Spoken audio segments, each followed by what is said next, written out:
কেন্দ্রীয় নির্বাচন কমিশন যখন পশ্চিমবঙ্গ সহ 12টি রাজ্যে ভোটার তালিকা সংশোধনী অর্থাৎ এসআইআর করার কথা ঘোষণা করেছেন, তখন সেটা হবেই। কেউ তার বিরোধিতা করলেও সেটা আটকানো যাবে না।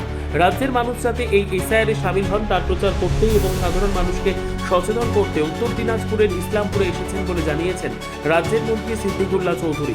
মন্ত্রী এই বিষয় নিয়ে আজ দুপুরে ইসলামপুর মহকুমা শাসকের সঙ্গে বৈঠক করবেন এবং বিকেলে জেলা শাসকের সাথে এসআইআর নিয়ে বৈঠক করবেন।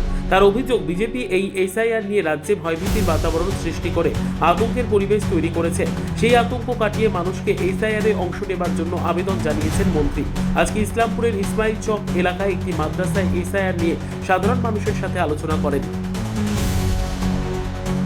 আমাদের বক্তব্য হলো, ভারতবর্ষের 12টি রাজ্যে নির্বাচন কমিশন এসআইআর লাগু করেছে। আন্দামান নিকোবর বাদ দিয়ে সব ইলেক্টেড রাজ্য, যেখানে 28টি রাজ্যের মধ্যে এগুলো আছে আর কি।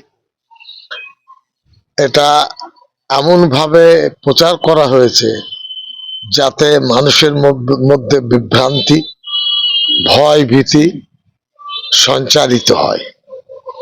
আমাদের আসার লক্ষ্য হলো, ভয় ভীতির কোনো প্রশ্ন নেই। আমরা ভারতীয়, ইসলামপুরের মানুষ ভারতীয়। নিজেরা তারা ভোটার লিস্ট সংশোধনের কাজে সাহায্য করবে, তালিকাভুক্ত হবে। বিজেপির ব্যাপারটা আমি পরে আসছি। তো এই নিয়ে যেটা দরকার সেটা হলো, সরকারি আধিকারিক বিএলও নির্বাচন কমিশন বুথ লেভেল অফিসার, তিনি দুটি ফর্ম দেবেন।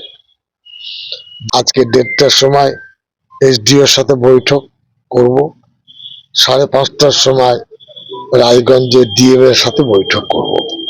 আনুষ্ঠানিকভাবে ব্যাপারটা সুষ্ঠুভাবে আমরা করতে চাইছি। বিজেপি ফায়দা তুলতে চাইছে যে ভোটার লিস্টে কারোর নাম যদি বাদ যায় বা রাখা যায়, তাহলে এনআরসির কায়দায় তাকে সে এনআরসিতে ভুক্ত করা যাবে। আসামের কায়দায় তাকে অপদস্থ, অপমান, হ্যারাসমেন্ট করা যাবে। এসআইআর অর্থ হলো নতুন ভাবে তোমার নাম সংশোধন করে ভোটার লিস্টে তালিকাভুক্ত হতেই হবে। বলি 100 বা 100 হতে হবে। তোমার নাম বাদ গেলে তোমার কৈফিয়ত দিতে হবে। এটা বিরোধিতা করা, মানা বা না মানা সেটা পরে। অলরেডি নির্বাচন কমিশন ডিক্লেয়ার করেছে। আমার মন না চাইলেও আমাকে মানতে হবে। ব্যুরো রিপোর্ট, উত্তর বাংলা সংবাদ।